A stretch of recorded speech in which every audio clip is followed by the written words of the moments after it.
Hello વિદ્યાર્થી મિત્રો, ધોરણ 5 પર્યાવરણ ચેપ્ટર 2 સાપ અને મદારી.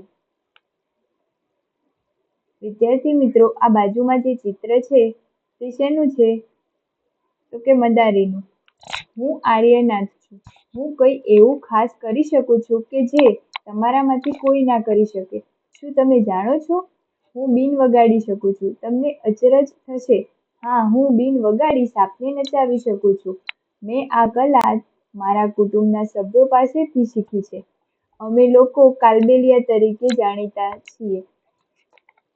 વિદ્યાર્થી મિત્રો, કુટુંબના એટલે કે મદારીના જે સભ્યોને કાલબેલિયા તરીકે ઓળખવામાં આવે છે. અને જે આ વ્યક્તિ જે ચિત્રમાં આપેલો છે તેનું નામ આર્યનાથ છે. અમારા બધામાં મારા દાદા રોશનનાથજી ખૂબ જ પ્રખ્યાત છે. એટલે કે આર્યનાથના દાદાનું નામ રોશનનાથજી છે. તે સરળતાથી ઘણા ઝેરી પોઈઝન એટલે કે ઝેરી સાપ પકડી શકતા હતા. તે અમને તેમના ભૂતકાળની વાતો કહે છે.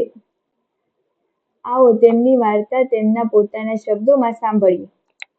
નાગ ગુંફણ. આ પ્રકારની ભાત સૌરાષ્ટ્ર, ગુજરાત અને દક્ષિણ ભારતમાં રંગોળીમાં, ભરત ગૂંથણમાં તથા દિવાલ શણગારવામાં વપરાય છે. સૌરાષ્ટ્ર એટલે કે ગુજરાતનો જે દક્ષિણ પ્રદેશ એટલે કે દક્ષિણનો ભાગ છે તેને સૌરાષ્ટ્ર તરીકે ઓળખવામાં આવે છે.